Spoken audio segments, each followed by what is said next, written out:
كرسي فئات. قلت له كرسي فئات مرشح فردي. قال لي لا انا ماليش دعوه بالفردي، انا ليا دعوه بالقوائم.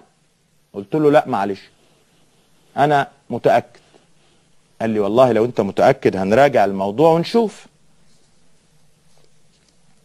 قلت له دي اول جزئيه. الجزئيه الثانيه، الحسابات تبقى بالطريقه دي وقلتها. قال لي وجهه نظرك مش غلط وده قانون، بس للاسف القانون فيه ثغرات. تتحسب بالطريقه اللي انت قلتها صح، وتتحسب بالطريقه اللي انا قلتها صح. قلت له الحل. قال لي القانون به ثغرات وانا لا افتي، لان مش دوري ان انا افتي، انا راجل بطلع اللي قلته. طب انتوا اتفقتوا يعني عملتوها ازاي؟ قال لي الاجتماع، الناس اجتمعت اللجنه العليا واقرت هذا الاتجاه. قلت له طب افرض كانت اقرت الاتجاه بتاعي. قال لي كان هيتاخد بيه. قلت له يعني العمليه عمليه راي فقهي، يعني مفيش نقاط ملزمه. سكت ما ردش. قلت له طب الحل في ايد مين؟ ما ردش. قلت له طيب انا هسأل حضرتك سؤال اخر، هل ينفع ان احنا نطلع نتيجة الانتخابات على مستوى الجمهورية بقانون فيه ثغرات يصبح الناس معرضة للطعن؟ يعني يصبح القانون كله معرض للطعن عليه، وانت كرجل والمستشار عبد المعز على الباب قال لي نفس الكلام.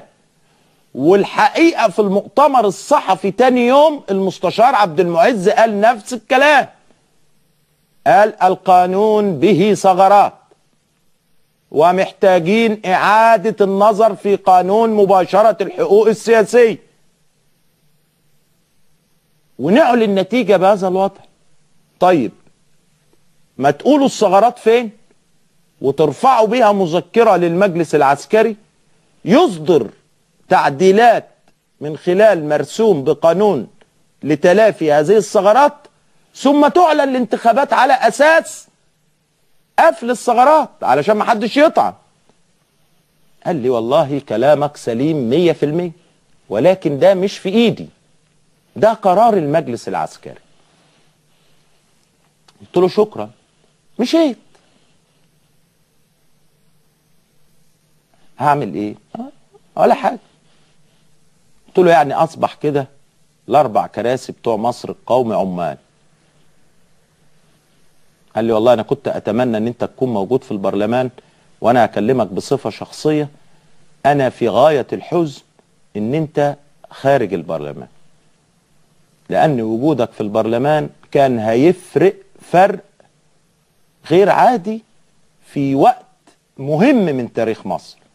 قلت له انا بشكرك يا سياده المستشار ومشيت. الحقيقه قلت اتصل بالمجلس العسكري، ما عرفتش، او بصراحه طنشوني من الاخر كده. هعمل ايه؟ خلاص هم طنشوني، يعني هذا هو قدر ولا رد لقضاء الله. هم ناس مش عايزين يسمعون ولا عايزين يسمعوا وجهة نظر، لان هم عندهم حسابات اخرى. اتظلمت خلاص يا عم، ربنا سبحانه وتعالى بيقول لك، وكانت دايما والدتي تقول لي ادعي يا ابني ان انت تنام مظلوم وما تنامش ظالم، لانك لما تنام مظلوم ربنا هيكرمك، انما تنام ظالم ربنا هيخسف بيك 7 أرض.